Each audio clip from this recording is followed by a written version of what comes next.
Daniel Padilla pinagtanggol nga po ang kanyang sarili sa mga netizens nga po or sa mga bashers na patuloy na naninira at nambabash sa kanya.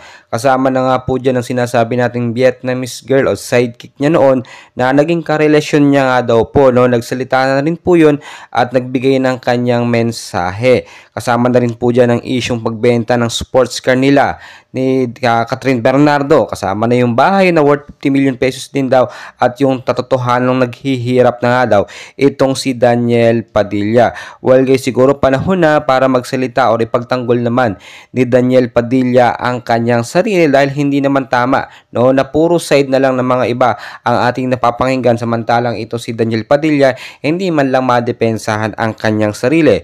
Si Carla Estrada na lang po, no, ang nagtatanggol sa kanya, yung nanay niya, which is alam naman natin na kilalang kilala niya yung kanyang anak. So narito po yung pahayag, no, sa interview ni Daniel Padilla. Pakinggan po natin.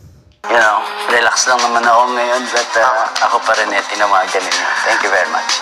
DJ, gaano kahalaga sa'yo yung salamat? Malaking bagay. Malaking bagay sa mundo ngayon na puro material. Ibang bagay yung nagsabi sa'yo genuinely na salamat. Dahil, I mean, sa dami nating nakakamit to boy sa mundo na to. I mean, tsaka sa mga nangyayari ngayon. Madalang na yung salamat eh. Kasi parang normal na lang lahat nangyayari. Mga nakakamit mo, parang minsan normal na lang. Pero pag may nagsabi sa'yo ng salamat, o ikaw ang nagsabi ng salamat, malaking bagay. Nanggaling sa puso eh. Totoo. Dahil may pananaw na pag nagsasabi kang salamat, it frees up some space in your heart. Kasi pag may lugar na nababakante dahil ikay nagpasalamat, may spasyo para sa mas maraming blessings. That's true. And you know, I have this favorite poetess, Maya Angelou, who said once that you say thank you because it is the language of the divine. It is the line that you say in the presence of God. Dati kasi, DJ, kaya na itanong ko, meron akong kamag-anak, halimbawa, na nasabihan ko isang beses, salamat naman tayo. So, Kuya, alam na nila yun.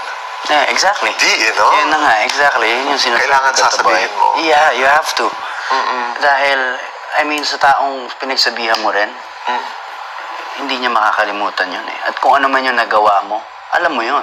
Para magpasalamat siya sa'yo. Nabubuo siya eh. Parang, yeah, tama yung ginawa ko. Yeah.